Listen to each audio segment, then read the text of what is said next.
शहीद दरोगा नंदकिशोर की शहादत से सभी की आंखें नम हैं। शहीद दरोगा की पत्नी बेसुध होकर अपने बच्चे से लिपटी हुई है और एक बात बोल रही है, कहां चले गए तुम, अब बच्चों को कौन संभालेगा। ये दर्दनाक नज़ारा समस्तीपुर पुलिस लाइन का है, जहां शहीद थानाध्यक्ष नंदकिशोर का पार्थिव शरीर पुलिस सम्मान गार्ड ऑफ ऑनर के लिए लाया गया। तिरंगे में लिपटे शहीद दरोगा के शव को देखते ही शहीद नंदकिशोर अमर रहे के नारे लगने लगे। वहीं पुलिस सम्मान के बाद पार्थिव शरीर परिजनों को सौंप दिया गया। समस्तीपुर के एसपी ने कहा है कि नंदकिशोर ने अपनी ड्यूटी निभाते अपनी शहादत दी है। उनके गुनहगारों को सजा दिलाना समस्तीपुर पुलिस की पहली प्राथमिकता होगी। समस्तीपुर के शहीद थानाध्यक्ष नंदकिशोर को पुलिस लाइन में दी गई श्रद्धांजलि। डीएम, एसपी सहित तमाम अधिकारियों ने दिया श्रद्धांजलि। एक तरफ जहां पूरा देश आजादी के जश्न में डूबा था, वहीं समस्तीपुर में एक बेहद दर्दनाक हादसा पेश आया, जहां पशु तस्करी की सूचना पर रेड करने पहुंचे मोहनपुर ओपी थानाध्यक्ष नंदकिशोर की गोली मारकर हत्या कर दी गई। घटना उजियारपुर थाना क्षेत्र के शहबाजपुर गांव के पास की है। घटना के संबंध में बताया जा रहा है कि मोहनपुर ओपी थाना क्षेत्र में इन दिनों पशु चोरी की घटनाएं काफी बढ़ गई थी, जिसको लेकर मोहनपुर थानाध्यक्ष के द्वारा लगातार चोरी की गिरफ्तारी को लेकर कार्यवाही की जा रही थी। हाल ही में उनके द्वारा नालंदा जिले से चोरी के पशु के साथ 3 तस्कर को भी गिरफ्तार किया गया था। इसी बीच उन्हें सोमवार को पशु तस्करों के इकट्ठा होने की सूचना मिली। इस सूचना के बाद वो अपने टीम के साथ रेड करने पहुंचे। इस दौरान उन्होंने एक तस्कर के साथ मवेशी लदे ट्रक और पिकअप को जब्त भी कर लिया था।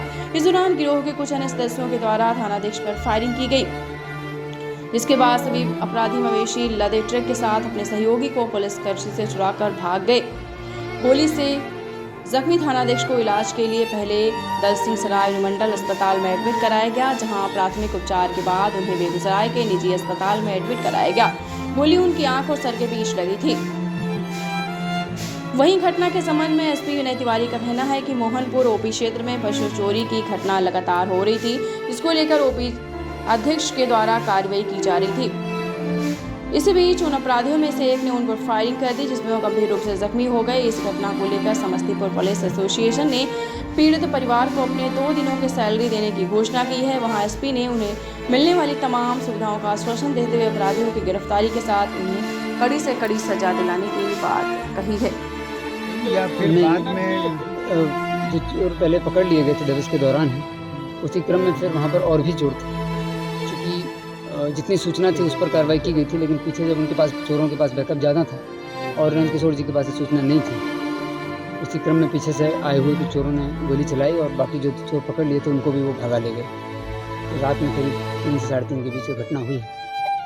उसके बाद फिर जो पुलिस टीम थी उसकी पहली प्रायोरिटी रही कि कैसे भी घायल नंदकिशोर जी को अस्पताल पहुँचाया जाए, उनका समुचित इलाज कराया जाए। तो समुचित इलाज कराया गया, लेकिन सर्वाइव नहीं कर सके। ट्रक भी जब्त है पुलिस के कब्जे में है या वो ट्रक को ले गए थे, लेकिन एक ट्रक और एक पिकअप से ये लोग आते थे। गैंग का जो मॉडस है, नालंदा का गैंग है, उसका मॉडस था कि एक ट्रक और एक पिकअप लेके आता था किसी देहाती और देरा क्षेत्र में ही, मोहनपुर भी देरा क्षेत्र है, वहाँ जाके ये लोग गाड़ियों को पार्क करते थे और रात में फिर चोरी का अभियान चलाते थे। एक बार में बड़ी संख्या में मवेशी चोरी करना, गाय भैंस चोरी करना, फिर उसको गाड़ी पर चढ़ाना और ये लोग ले जाते थे।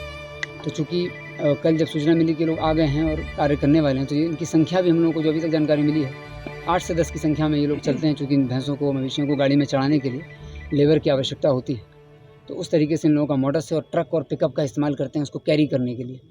तो जो ट्रक और पिकअप जो पकड़ा गया था, तो वो पिकअप जब्त है अभी और CCTV फुटेज भी हम लोगों को प्राप्त हुआ है। उसके आधार पर चूँकि गैंग तो पहले ही चिन्हित कर लिया गया था और जो कुछ भैंसे जो मवेशी थे उनको बरामद भी किया गया था, आइडेंटिफाई भी हो गए थे। तो गैंग तो पूरा क्लियर है, ये लोग ऑपरेट कैसे करते हैं, मॉडल्स भी क्लियर है। अब आगे जिला पुलिस की पूरी टीम इसको प्रायोरिटी पे लेते हुए सबसे पहले गिरफ्तारी की प्रयास भैंसों का क्या इनको बेचते हैं, स्लॉटर हाउस तक ले जाते हैं? इस बारे में बहुत स्पष्टता भी नहीं है, क्योंकि ये गैंग भी नालंदा के ही देरा क्षेत्र से ही ताल्लुक़ रखता है। इस बारे में बहुत स्पष्टता नहीं है कि ये बेचते हैं या क्या करते हैं। जब ये गैंग के पूरे सदस्य पकड़े जाएंगे तभी इस बारे में हम लोग कुछ बता पाएंगे।